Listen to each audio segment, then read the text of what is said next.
Hey everyone, I'm sitting here with stand-up comedian Bill Burr. Thanks for coming on our show tonight. Thank you so for having I me. guess my first question is... Oh man, you're getting right into it. I'm getting right into Okay. it. You know, that's how we do things here. Go straight, cut to the chase. Cut to the chase. That's it. That's the saying I wanted to use. So can you describe a little bit your path to stand-up comedy? Like, how did you get involved in it? Oh, how I got into it? Mm-hmm.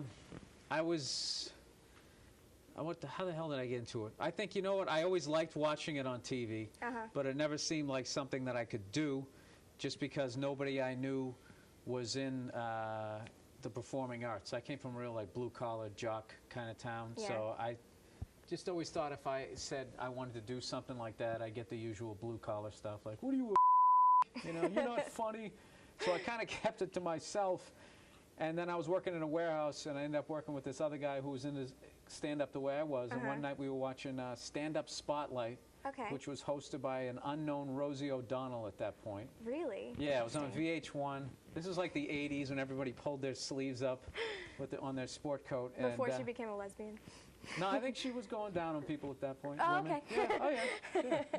Kind of born that way. I think she was probably experimenting at that point. Yeah. But that's another story. So, yeah, we were just watching it, and my buddy was just going, Bill, these guys suck. They're not funny. We're funnier than these guys are. We should try it. And then all of a sudden, it wasn't on TV. It was sitting next to me. And then, fortunately, my college had a talent contest, and I signed up before I chickened out. And I went on stage, and I only did okay. I didn't win the contest, but it was just something like, I kind of sucked at everything else at that point. You know, math, reading, anything that had to do with academics. I just stunk at it. All core classes. Yeah.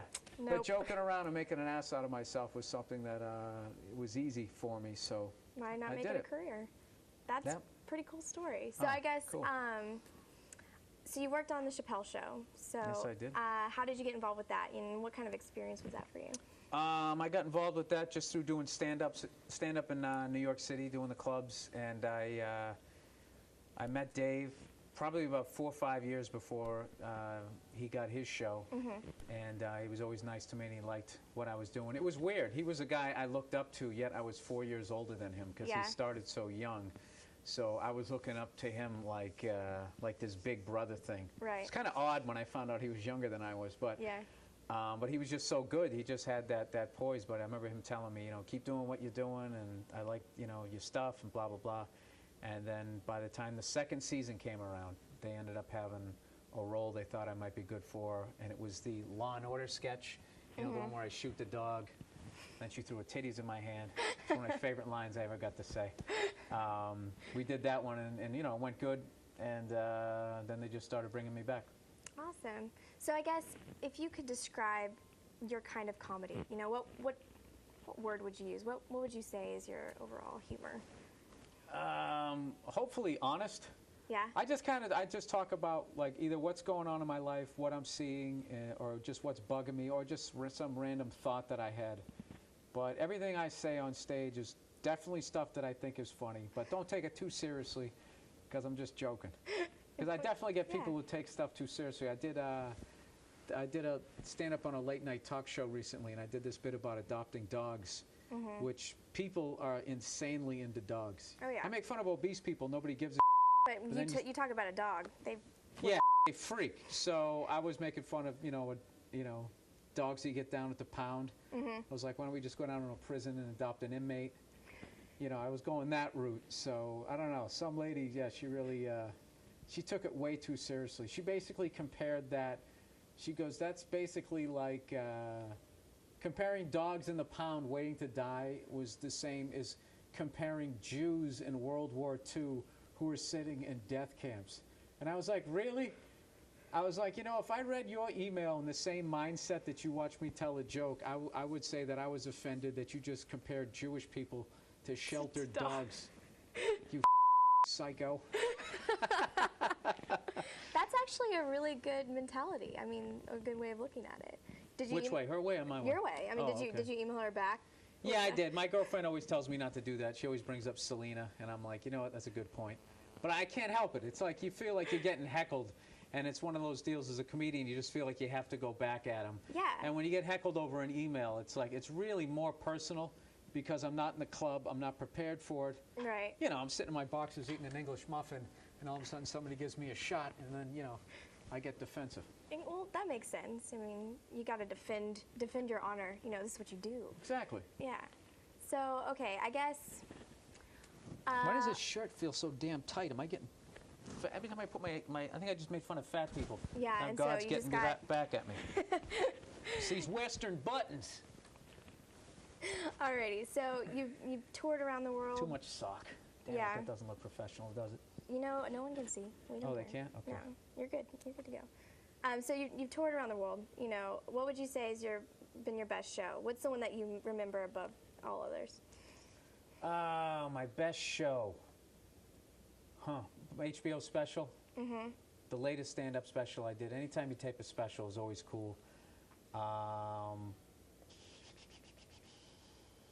don't know. They all blend together. I would say milestone shows. Yeah. Where you feel like you improved as a comedian always feels good. I mean, when I did, first time I went up in front of an all-black crowd and actually did well and didn't feel like I wasn't pandering to the crowd. Because I've seen a lot of white guys go up there, they either try to act black or they just do that, you know, I'm the white guy and I don't know what's going on.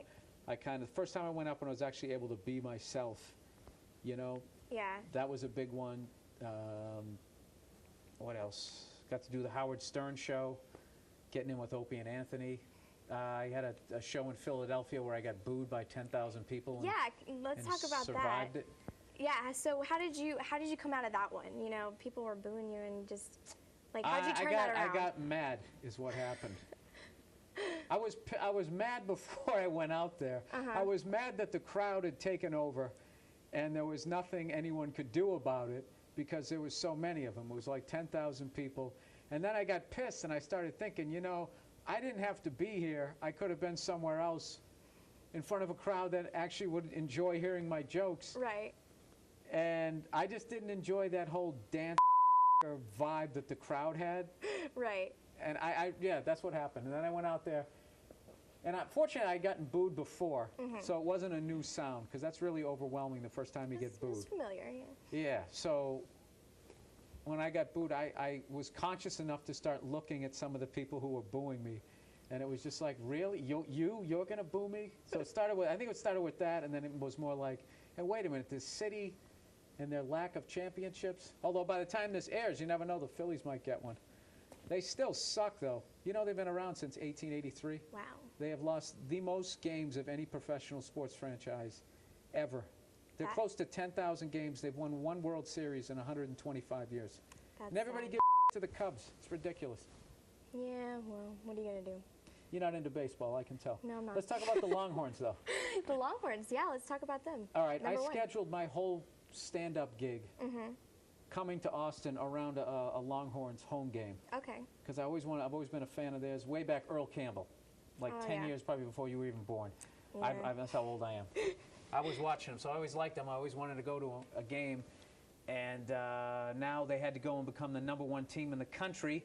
So now everybody wants to watch their game. So it went from like a 1 o'clock game to a 7 o'clock game. So now not only can I not go, none of you people are going to be at my show Saturday night because you're going to be at the game, which is what you should be doing. Well, maybe you can go to the game and then grab as many people you can around you, take them with you. Yeah, I don't think that's. I don't think I have that level of. You never know I'm a until you comedian, try. not a stripper. If I was a woman with some nice fake. Yeah, I'm trying to be clean here. I'm trying to be That's clean. clean. You just We can say really that. drew that out of me. I'm sorry. That was nice, and you were like, I'm so sorry. no, it's all right. That's what we do here. Okay. Alrighty. Well, so do you want to talk about any of your upcoming, events? Or... What do I got coming up? I have a new DVD out. Can one of you college kids just buy it before you guys all go on the internet and steal it and download and be like, what, man? We're just sharing. You're not sharing. You're stealing. But I can't give you I did it too. I did it on LimeWire back when I had a PC, but I kept getting viruses. So LimeWire was great. I used it for everything. LimeWire was great, but no, I didn't. I'm just kidding. But it was awesome. Yeah, but didn't you always get viruses on your computer? Yeah, I did. But well, no, I have a Mac, so the Macs normally they don't really crash that much. Yeah, I have a Mac too, but I pay for it now. I feel guilty not doing it. iTunes, I've succumbed to iTunes capitalism. sucks. But I use iTunes, but it sucks. They don't Exactly. have. There's too many bands that they don't have the music for. But anyways, I'm also going to be getting off track here. I'm also going to be doing. I'm shooting a pilot for Comedy Central, which hopefully will turn into a show. All right, and what's that about? It's based on like conspiracy theory, revenge films, me sort of babbling, podcast style. That's something I Sweet. do on my website. Every Monday I do a podcast. That's awesome. Yeah, my listeners I send. listen to podcasts all the time. Oh, you do? Okay. yeah. Well, if you have any questions, just email them to me. I definitely will. And the more random they are, they give me something to go off on. All right, cool. Bill@billburr.com. Okay. Well, thank you very much. I All really right, cool. appreciate Thank having you, you on Loren. the show. Thank you for having me. Back to you guys.